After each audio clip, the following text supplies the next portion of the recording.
बिस्मिल्लाहिर्रहमानिर्रहीम। अस्सलाम वालेकुम नाज़रीन, आप यूट्यूब चैनल देख रहे हैं, मैं इमरान खान हूँ। सबसे पहले तो इमरान खान साहब का जो स्टेटमेंट है जो ऑफिशियली उनके ट्विटर अकाउंट से जारी हुआ वो मैं आपके सामने रखता हूँ। लेकिन जो सहाफ़ी इमरान खान साहब को मिले हैं उनसे जो खबरें बाहर आ रही हैं वो इससे मुख्तलिफ हैं। वो ये कह रहे हैं कि इमरान खान साहब ने जेल में जो बातें की वो इससे बहुत ज़्यादा सख्त थी, और जो पाकिस्तान तहरीक इंसाफ के सोशल मीडिया ने इमरान खान साहब का स्टेटमेंट सोशल मीडिया पे यानी एक्स के ऊपर जारी किया वो उतना सख्त नहीं है जितनी सख्त बात इमरान खान साहब ने की है। अब इन दोनों में फ़र्क क्या है मैं आपको बाद में बताता हूँ। पहले देखें इमरान खान क्या कह रहे हैं। तमाम पाकिस्तानियों को मुल्क पर मुसल्लत जुल्म के निज़ाम के ख़िलाफ़ हकीकी आज़ादी की तहरीक का हिस्सा बनना चाहिए ताकि हम हकीकी मानों में एक आज़ाद कौम बन सकें। हम यकजा होकर मुकाबला करेंगे तो ये जुल्मत का निज़ाम ज़रूर ज़मीन बोस होगा। 5 अगस्त को शुरू होने वाली तहरीक इस वक्त तक जारी रहेगी जब तक मुल्क में जमहूरियत अपनी असल रूह के साथ बहाल नहीं हो जाती। अब अवाम निडर हो चुके हैं, हर खौफ का बुत टूट चुका है।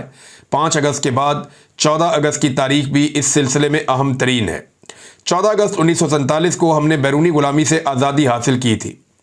अब हमें गुलामी की इससे भी बदतर सूरत हाल का सामना है जहाँ तमाम इदारों को अपाहिज करके सारे बुनियादी हुकूक मुअत्तल कर दिए गए हैं। जैसे हमारे आबाओ अजदाद ने अंग्रेज़ों के ख़िलाफ़ जद्दोजहद करके आज़ादी हासिल की थी, हमें भी इस करप्ट निज़ाम से आज़ाद होना है और ग़ुलामी को ठुकराना है। पीपल्स पार्टी और नून लीग आसिम मुनीर के लिए वैसा ही कठपुतली का किरदार अदा कर रही हैं जैसा काफ लीग ने मुशर्रफ के लिए किया था। उनका किरदार सियासी जमात का नहीं, एस्टेब्लिशमेंट के पॉलिटिकल फ्रंट का है। इसी आड़ में करप्शन और लूट मार का सिलसिला भी जारी है। 77 साल लगाकर पाकिस्तान में मुश्किल से चंद इदारे खड़े हुए थे जहां बार बार मार्शल लॉ लगते रहे जिसने इस अमल को दुश्वार बनाया, मगर फिर भी इदारे मौजूद थे। लेकिन आसिम मुनीर के मार्शल लॉ ने सिर्फ अपने इक़्तिदार की तवालत के लिए इन इदारों को भी एक एक करके तबाह कर दिया है। सबसे पहले इंतखाबी फ्रॉड करके अवाम का वोट चोरी किया गया और चोरों को मुल्क पर मुसल्लत करके जमहूरियत का खात्मा किया गया। फिर मीडिया का गला घोंट दिया गया, मुल्क में बदतरीन सेंसरशिप लगाई गई और अब अदलिया को 26वीं आईनी तरमीम करके एक सरकारी इदारा बना दिया गया है। ऊपर से लिखी लिखाई सजाएं जजेस के हाथ में थमा दी जाती हैं। जज खुद उसका एतराफ़ करते हैं कि हमारे हाथ में कुछ नहीं है, जो हमें थमा दिया जाता है हम इसी पर साइन करके दे देते हैं। इस वक्त मुल्क में अदलिया मुकम्मल मफलूज है। यहाँ कैंगरू कोर्ट्स चल रही हैं जो हर तरह से कानून की धज्जियाँ बखेर रही हैं। इन अदालतों से इंसाफ की कोई तवक्को नहीं है। ये अदालतें कानून की नहीं सिर्फ आसिम लॉ की पैरवी करती हैं। इसी के मुताबिक सब ट्रायल चलेंगे और सजाएं होंगी। ये सब ट्रायल ऑन रिकॉर्ड हैं। आज नहीं तो कल सब पर हकीकत अयां होगी कि किस जज ने इंसाफ की पैरवी के बजाय यजीदे वक्त की पैरवी की। रावलपिंडी, लाहौर, सरगोदा और फैसलाबाद की अदालतों के जरिए हमारे पार्टी रहनुमाओं, मेंबरान असेंबली और कारकुनों को झूठे केसेस में सजाएं दिलवाकर हमारी तहरीक का रास्ता रोकने की एक और नाकाम कोशिश की गई है। हक परस्ती की पादाश में सजाओं की हकदार ठहरने वाली पार्टी लीडरशिप और कारकुनान को खुसूसी खराज तहसीन पेश करता हूँ। सिकंदर सुल्तान राजा ने हाई कोर्ट की अपीलों का इंतजार किए बगैर हमारे मेंबरान असेंबली को नाअहल करार दिया। तारीख जब लिखी जाएगी सिकंदर सुल्तान राजा का नाम स्याह तरीन हरूफ में दर्ज होगा। इस शख्स ने 1.5 साल में 17 सीटों वाली जमात को 2/3 अक्सरियत दिलवाने में सबसे अहम किरदार अदा किया है। मुल्क का निज़ाम इनके हाथ में दे दिया गया है जिन्होंने अवाम का वोट और पैसा दोनों चुराया। जो लोग आइन और जमहूरियत के साथ खड़े हैं इनको जेलों में डाल दिया गया ताकि इस मुल्क में कोई जमहूरियत का नाम लेवा ना हो। हमारे जो मेंबरान असेंबली नाजायज़ तरीके से नाअहल किए गए उनकी जगह ज़िमनी इंतखाबात में किसी को खड़ा नहीं किया जाएगा, क्योंकि इन लोगों ने कई तरह की मुश्किलात झेल कर इंतखाब लड़ा था और मुसलसल तहरीक इंसाफ के साथ खड़े रहे। लिहाजा ज़िमनी इंतखाबात में तहरीक इंसाफ हिस्सा नहीं लेगी। अली अमीन को वाज़ेह पैगाम देता हूँ कि खैबर पख्तूनख्वा और कबायली इलाकों में वफाक को एक और फौजी ऑपरेशन की हरगिज़ इजाज़त नहीं देनी चाहिए। फ़ौज और अवाम के आमने सामने आने से फ़ौज का इदारा तबाह होता है। ऑपरेशन किसी मसले का हल नहीं है, वहाँ के निज़ाम के मुताबिक बातचीत से मसाइल हल करें। अफ़गानिस्तान हमारा मुसलमान हमसाया मुल्क है, उनके साथ भी ताल्लुकात बेहतर होने चाहिए और मसाइल पर बैठ कर बात करनी चाहिए। ये इमरान खान साहब का स्टेटमेंट जो है ये उनके ट्विटर हैंडल पे शेयर किया गया, लेकिन कुछ चीज़ें ऐसी हैं जो वहाँ शेयर नहीं की गई और पीटीआई ने थोड़ा गुरेज किया।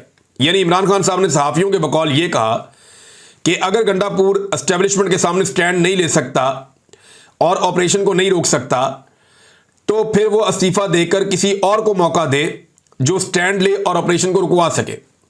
एक तो सहाफ़ियों ने यह बात बताई कि अली अमीन गंडापुर के लिए बड़े सख्त अल्फाज इमरान खान साहब के कि अगर वो ऑपरेशन नहीं रोक सकता तो फिर इस्तीफा दे, किसी और को मौका दे, वो आके रोक ले ऑपरेशन। और अगर एस्टेब्लिशमेंट के सामने स्टैंड नहीं ले सकता तो फिर किसी ऐसे को मौका दे जो आगे स्टैंड ले सके। एक तो स्टेटमेंट ये रिपोर्ट हुआ जो कहा गया, और दूसरी एक और चीज़ कि खैबर पख्तूनख्वा में ऑपरेशन आसिम मुनीर एक प्लान के तहत करवा रहा है ताकि खैबर पख्तूनख्वा में पीटीआई को ख़त्म किया जा सके। एएनपी भी खैबर पख्तूनख्वा में ऐसे ही ख़त्म हुई थी, एक प्लान के तहत पीटीआई को ख़त्म करने की कोशिश हो रही है। आसिम मुनीर जिन्हें लेकर आया वो हारे हुए लोग हैं, ये भी जनाब इमरान खान साहब ने कहा, और ये इमरान खान साहब का टोटल स्टेटमेंट था। अब अली अमीन गंडापुर साहब ने उसके बाद एक स्टेटमेंट दिया। एक तो उन्होंने इमरान खान साहब के आखिरी पैराग्राफ को रिपीट किया जिसमें यह चीज़ नहीं है कि अली अमीन गंडापुर किसी ऐसे को मौका दे जो एस्टेब्लिशमेंट के सामने स्टैंड ले पाए और जो ऑपरेशन को रोक पाए या ऑपरेशन होने से मना कर पाए। तो अब ये वाली बात तो इसमें थी नहीं, लेकिन फिर भी गंडापुर साहब ने इमरान खान साहब का आखिरी पैराग्राफ उठा के लगा दिया जिसमें इमरान खान साहब ने कहा जी कि ऑपरेशन मसले का हल नहीं है और फौजी ऑपरेशन जो है वो नहीं होना चाहिए, ऑपरेशन की इजाज़त हरगिज़ नहीं देनी चाहिए। तो अली अमीन गंडापुर साहब ने उसके बाद लिखा, खान साहब आपकी सोच को समझते हुए खैबर पख्तूनख्वा में हमने कबायली जरगे शुरू कर दिए हैं। 2 अगस्त 2025 को भी वो कह रहे हैं जी हमने ये अब बता रहे हैं कि वज़ीर आला खैबर पख्तूनख्वा की मेज़बानी में ऑल पार्टीज़ कॉन्फ्रेंस के बाद अमन व अमान से मुताल्लिक़ इलाकाई जरगों के इनेकाद का सिलसिला शुरू कर दिया गया है और वज़ीर आला हाउस में एक जरगा मुनक़्क़द किया गया है। ज़िला खैबर और औरंगज़ेब के ट्राइबल सब डिवीज़न और वहाँ के जो ब्यूरोक्रेट हैं उन सबको शामिल किया गया है। कबायली अमायदीन को और 6 मेंबरान कौमी और सूबाई असम्बली को शामिल किया गया है। एक सेनेटर को भी इसमें शामिल किया गया है। और इसके बाद वज़ीर आला के मुशीर बराए इत्तलात और चीफ सेक्रेटरी आईजी पुलिस के अलावा मुतल्लिका कमिश्नर डिप्टी कमिश्नर भी जरगे में मौजूद थे। अब ये वो बता रहे हैं जनाब हम तो जरगे कर रहे हैं और हमने अमन बहाल करना है और तरक्की से मुंसलिक करना है। मादनियात जो हैं वो किसी भी किस्म के वसाइल जो हैं वो ना मांगे गए हैं, ना किसी को हम देंगे और ना दिए जा रहे हैं।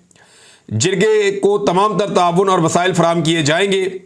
अब ये गंडापुर साहब ने जरगों में डाल दी सारी बात।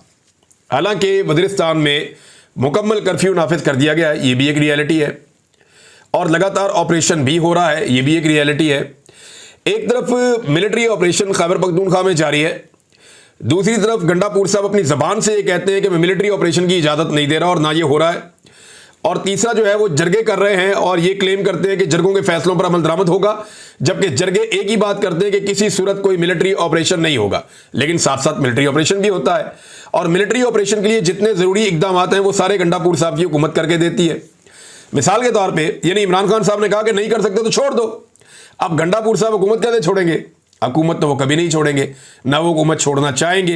हुकूमत इतनी प्यारी चीज़ है, कौन छोड़ना चाहता है? तो गंडापुर साहब हुकूमत तो छोड़ेंगे नहीं।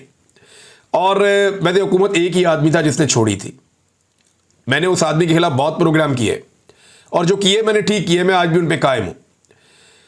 वो था उस्मान बुज़दार। उस्मान बुज़दार को जिस वक्त इमरान खान ने कहा हुकूमत छोड़ दे, उसने छोड़ दी।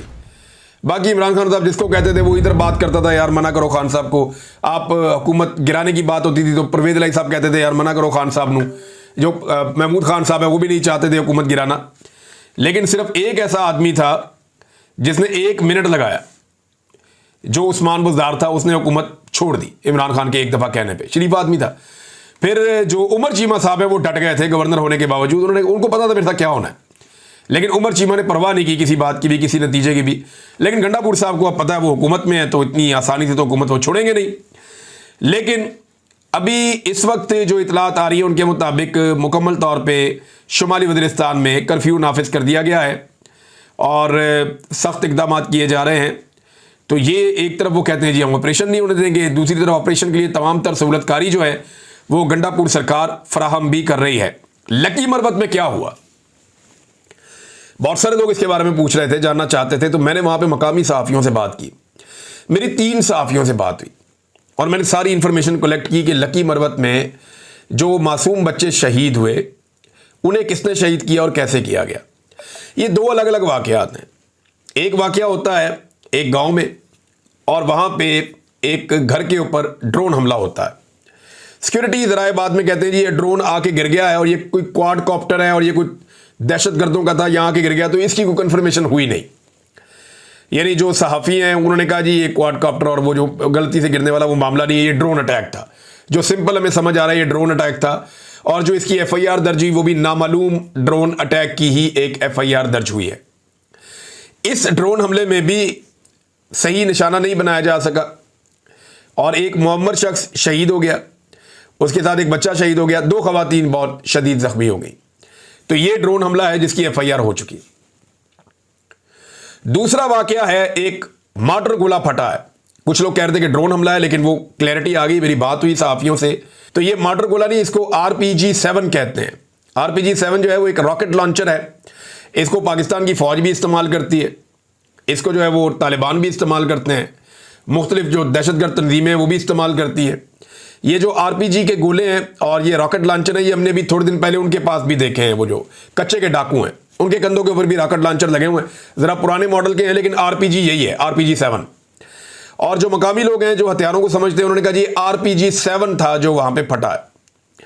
अब इसमें कुछ लोग ये कहते हैं और जो जख्मी बच्चे हैं वो भी ये बताते हैं कि ये कोई एक शोला सा आया आसमान की तरफ से, वो आकर गिरा और उसके बाद धमाका हो गया।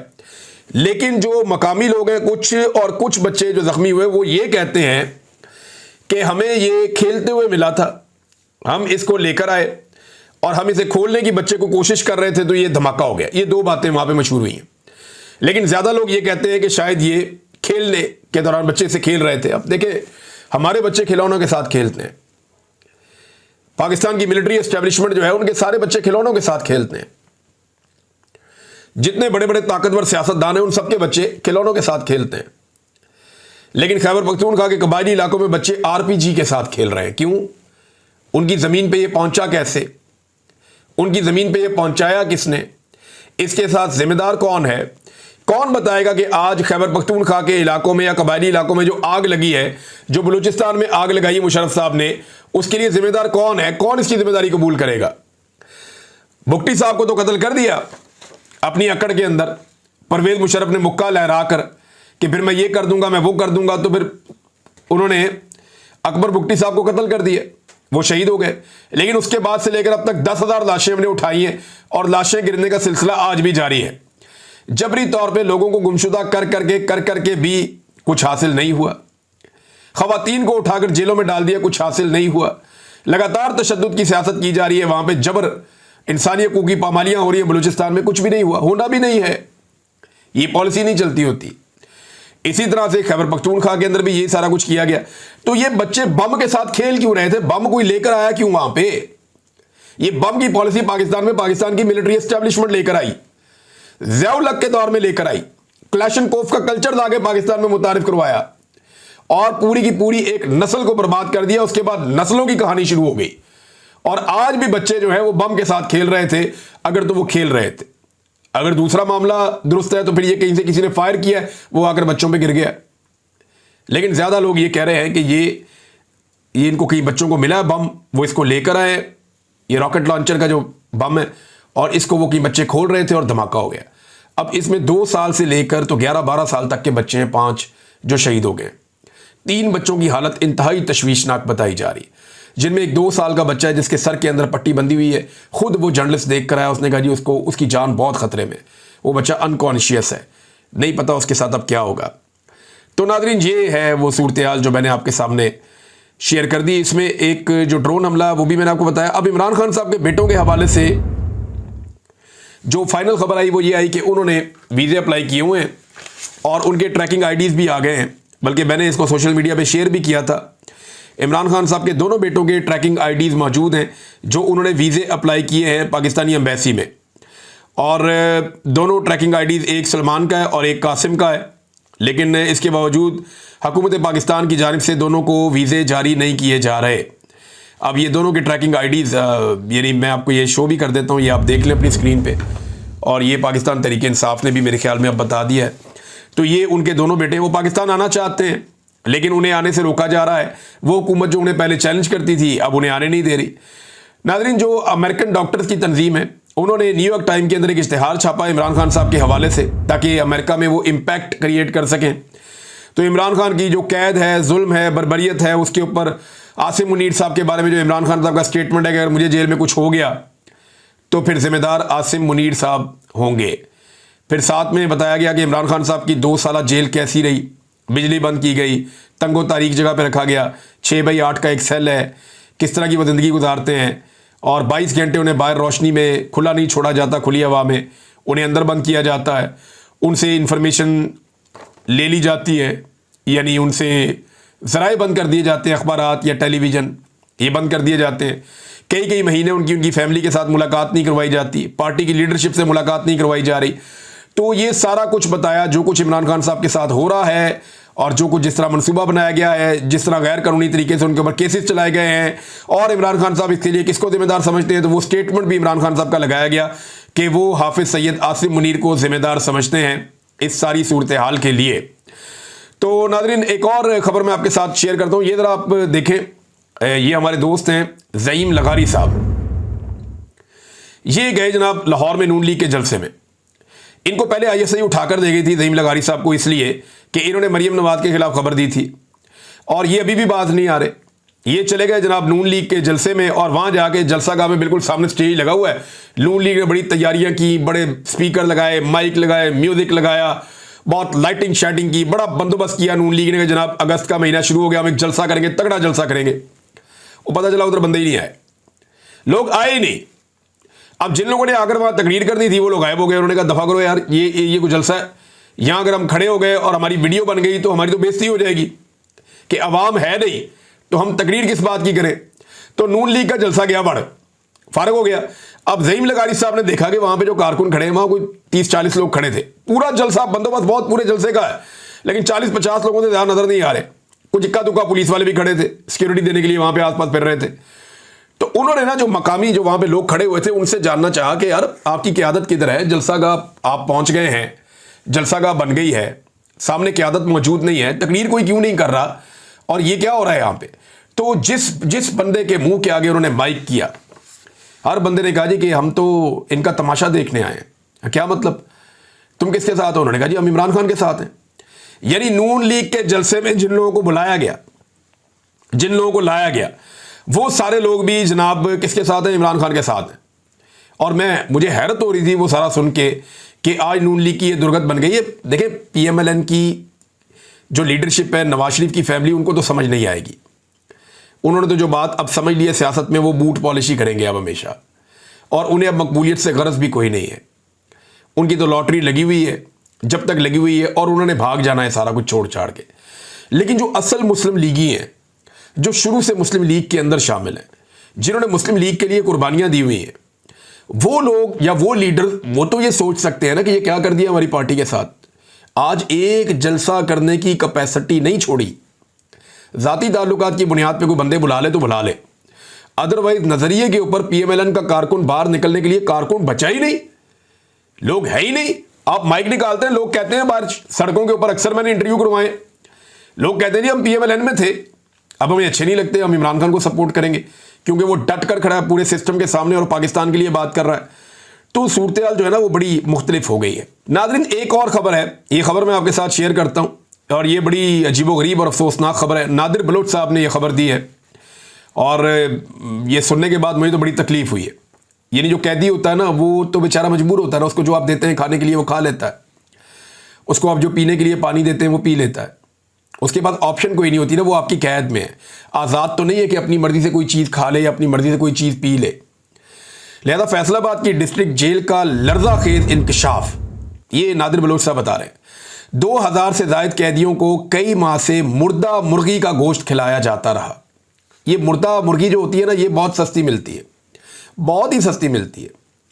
मुझे ये इसलिए पता है कि मेरे कुछ दोस्त हैं, वो जानवर वगैरह पालते थे, ये कुछ लोग शेर पालते हैं, कुत्ते पालते हैं, इस तरह के लोग हैं, कुछ शौक होता है लोगों को जानवर पालने का, तो ये गोश्तखोर होते हैं जानवर। तो मुर्दा मुर्गी वो ख़रीद लेते थे, और ख़रीद के उसको जो है क्रश करके उसका कीमा बना के उसके साथ जो वो शामिल करके बाकी चीज़ें जानवरों को खिलाते थे।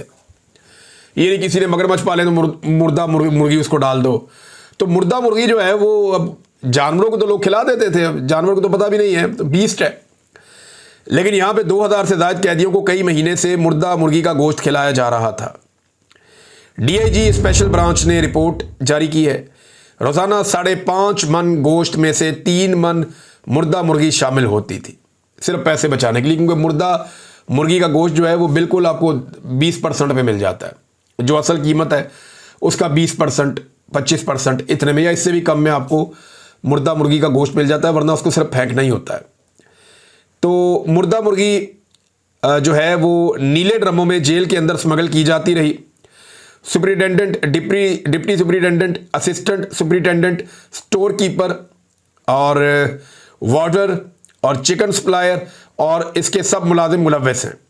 होम डिपार्टमेंट ने 30 जुलाई को सुपरिटेंडेंट और डिप्टी सुपरिटेंडेंट को मुअत्तल किया, लेकिन हैरानकुन तौर पर चंद घंटों में बहाल भी कर दिया गया। देखें ना, फैसलाबाद में जुल्म करवाने होते हैं एस्टेब्लिशमेंट ने, तो एस्टेब्लिशमेंट ने लोगों से इतने गंदे काम करवाए हैं कि अब ये बदमाश बन गए। अब इनको आप इनके ओहदों से नहीं हटा सकते। आप हटाएंगे तो फिर आपको लग पता जाएगा कि इनके पास सारे के सारे राज हैं, अब ये सबसे ही ब्लैकमेल होंगे। बहरहाल इनको बहाल कर दिया गया। ताहाल किसी अहलकार या सप्लायर के खिलाफ कोई महकमाना या कानूनी कार्रवाई नहीं हुई। अंदाजा लगाएं, कानून सिर्फ किताबों में रह गए। नादिर बलूच साहब ने खबर दी है। नादिर बलूच साहब जो हैं वो अच्छे जर्नलिस्ट हैं, मैं पहले भी इनकी कुछ खबरें कोट करता रहा हूँ, तो इस खबर में सदाकत है, तो ये बड़ी खौफनाक खबर है और बड़ी तकलीफ दे खबर है। इसके ऊपर एक्शन होना चाहिए, लेकिन पता नहीं कब होगा। अब तक के लिए इतने, अपना ख्याल रखिएगा, अपने चैनल का भी। अल्लाह हाफ़िज़।